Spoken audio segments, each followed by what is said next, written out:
Hey, what's going on, guys? It's Turin here, and welcome to another Total War Warhammer live battlecast. In this particular game, we are going to play the Warriors, not the Warriors of Beast, I was about to say, but we're going to play the Beastmen versus Chaos. Definitely going to be fun. We're going to continue on our kick with the Lore of Shadows, and it looks like he actually switched to the Greenskins, so a little bit of funny business going on over there. We're going to get the Pit of Shades. Greenskins tend to bring a lot of infantry, so hopefully it'll work out for us. On top of that, we're probably going to get, let's see, do we want the Pendulum? I think we're actually going to try the Mind Razor, see how that goes. So we're going to get that, put him on a Chariot, which will be pretty good. Again, just having mobility does not hurt. So let's go ahead. Do we want to try the Gore Herds? I don't know. I think we want to try more of a traditional army, but we could try the Gore Herds. Let's try them out. Let's see how they go. I know they do have Vanguard, so that's kind of cool. We're going to get a few Bestigors as well, and we're actually going to try to play this game without Gore Bulls again. So I know a lot of you guys like that, so let's see if we can make that a thing. So let's cut one group of these, because again, having the Centaurs is just essential. They're just such a good unit. So we're going to cut one of those guys. Some Harpies are pretty good in this matchup as well. So let's go ahead and juice all these boys up here, and actually maybe getting one group of Spears in the back would be a good idea. So I'm not sure how this army is going to fare. We do have some armor piercing. We don't have a lot of tools against the Arachnaut Queen. That's where not having the Gorbel is really going to hurt us, but hopefully we can get away with it. We do have a little bit of missile fire. We do have Morker, Lore of Shadows with the Mind Razor. I'm hoping to like overcast it on some of my Centaurs maybe and get that like big AoE spread and then just like absolutely overwhelm his backline. But again, we're just trying these new units out. I know these guys got a minor buff, the Gore Herds, and they'll be okay against Biggins and units like that. I don't know how well they'll do against Black Orcs, but typically Greenskins don't bring, a whole lot of Black Orcs against the Beastmen, because again, the Beastmen are a fairly lightly armored faction, so I'm expecting to see Biggins, maybe some Savage Orcs. Savage Orcs are really strong now. They have a base 30% physical resistance, so against Bretonnia, they just cut those Foot Squires to pieces. Actually, as a matter of fact, the regular Foot Squires, not regular Foot Squires, excuse me, the regular Savage Orcs actually are able to defeat a group of Foot Squires for like, 200 resources less, which is pretty great. Granted, Savage Orcs do get punished pretty hard by missile fire, so a little bit of give and take there, but still pretty cool stuff. So yeah, guys, I got some cool videos coming your way. I was able to play a lot of games with Chaos, trying to figure out like how to beat Bretonnia, and I think I have a pretty good build. So I'm pretty excited to share that with you guys. So let's go ahead and do a little bit of this. So again, we're playing the Greenskins, so I don't know if like a Vanguard deployment is going to be that great, but I think what we'll do is like Vanguard one group. Do these have stock? Oh, they don't actually have stock. That's right. So we don't want to do that because they'll just get isolated and run down essentially. So we're going to kind of just mix them in with our Bestigors here.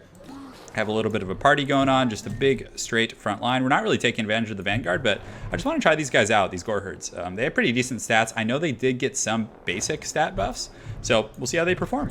So we're going to get these guys in the secondary line like so. We're going to get Morker. I would have tried Kazarak if I wanted to go like Vanguard strategy, but again, I think with just like the standard Beastmen, this is probably the safer build.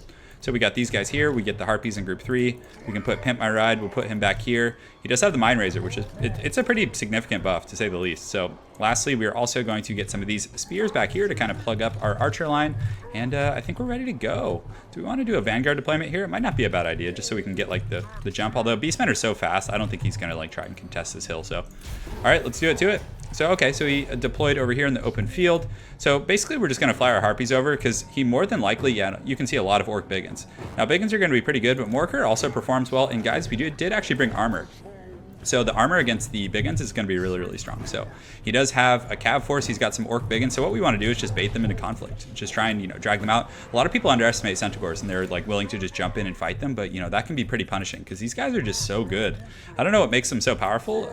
Yeah, I might have to do like a bit more of an analysis, but they are immune to vigor. So they're just going to be, running the whole time, not getting tired at all. So let's just posture up like so and just get ready to party.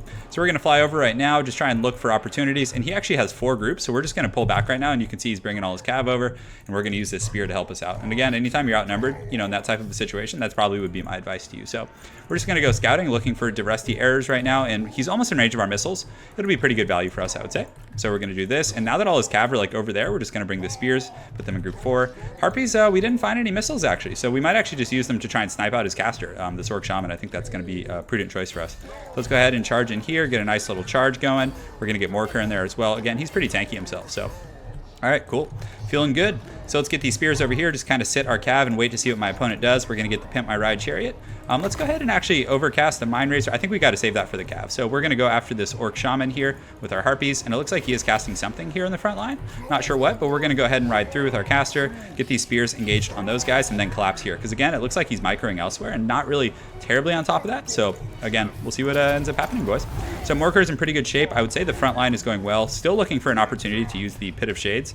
So we actually have a pretty big MOSH pit over here. So we're going to use it on some of these guys, and hopefully it can do well for us. We do have spears supporting here, which is really, really nice. So far a great start and a good Pit of Shades. It's hitting those big ones nice and juicy like. So on top of that, we're going to go ahead and probably save up for an overcasted version of that spell. We're going to focus that Orc Shaman. We're going to ride through, and it looks like we're winning this fight over here. That Pit of Shades did pretty substantial damage, to say the least. So we should have a Spirit Essence of Chaos relatively soon, so let's make sure to get involved here, get those Harpies fighting, and over here we're able to collapse like a large part of his flank for sure, so that's pretty excellent. So we're going to keep coming down here, and we should have enough for an overcasted kind of Mind Razor, but we're actually going to save that and wait till like we have a big blob so we can hit everyone with it. Our Harpies do get routed off, but that's a-okay, boys. We're in pretty good shape here, so we're going to go after his Lord here and just kind of keep working here. I would like to get some cav on that caster. That would be really, really nice. So we're going to go ahead and cast this overcasted Mind Razor right here, which is going to just give us a massive damage boost. So let's have these guys start firing into these big ones over here. Looks like he does have a group kind of detaching, so let's go ahead and pull these Harpies and have them intercept there. And actually he's going to gauge in there, which is fine. So cool. So right now we want to go ahead and look at our Lord, see if there's any like low targets we can use the Spirit Essence. And again, if he's targeting Morkar, that's probably not the best idea because Morkar is incredibly tanky, so he's very, very tough to kill for sure. So we do have the Staff of Ruinous Corruption, so we probably want to summon it over here because I think we have a pretty dominant, actually I guess we just have to summon it wherever we can reach, right? So let's just keep these guys fighting, and it looks like all of his leadership is routing right now. So again, the no Gorble kind of thing working out a little bit. We had a nice Pit of Shades over there, and again, that Mind Razor, you can see how fast it like made us crack his leadership line. So pretty good stuff.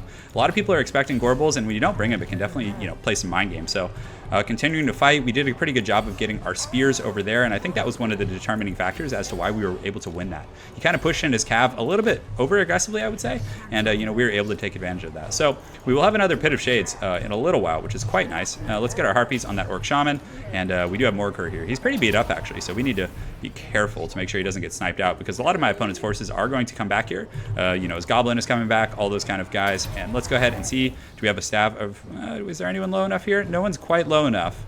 So we're just kind of looking for a Spirit Essence target right now. And these guys should, we're able to just hit it right there, which is great. So you can see his Lord kind of regrouping here. We're actually going to pull our cav back and go after his Goblin Big Boss now that we have some infantry over here to kind of plug up. So let's get these guys going back here. We do have these missiles. And right now, everyone's going to turn and definitely going to be pretty devastating. So we're going to use the Pit of Shades right here, which honestly should just absolutely break the remainder of his forces. I think it's just going to be game over at that point. So we do have the Chariot and the Goblin Big Boss taking a beating, and check that out. It's hitting those guys and doing pretty good damage because they are lightly armored. So, man, I'm loving Lore of Shadows. It's definitely one of my new favorites. So, well played.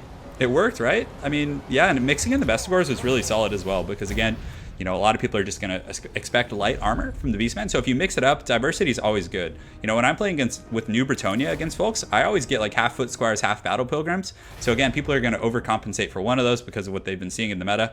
And it usually works out pretty well. So 67 kills, 32, 54, pretty good. These guys performed well, and it just goes to show the value of that one Ungor Spearman herd. I mean, those guys just did a great job helping in that cav game. I mean, even with these massive cav numbers, he wasn't really able to get around and do what he wanted to do. The Mind Razor gave us that 44% damage buff, which was pretty incredible for just punishing that Night Goblin War Boss, some of those other guys. So all in all, just great performance from the Beastie Boys. So as far as my opponent's troops, I mean, the big ones are a pretty good, intuitive choice, but I don't know what I would have done differently. Maybe bring some Goblin Archers with the Rusty Arrows would have been pretty good for focusing down some of my, Bestigors. Maybe even like a single group of Black Orcs. I mean, the meta is changing so much in this new patch. So, a lot of big changes, but let's see. Yeah, I like the Orc Shaman. He's pretty strong. The Pit of Shades, he was a little blobbed up, so definitely we're able to get some good value out of Pit of Shades. So again, good game for my opponent, SDBOGER. Not even going to try and say that. SD Booger. Oh, that's what it is. Well played, man. Look forward to seeing you again on the ladder. And hey, I hope you guys enjoyed that Gorble free cast. I'm going to keep that train rolling, boys. We're doing it. So thanks again for watching, and have an excellent night.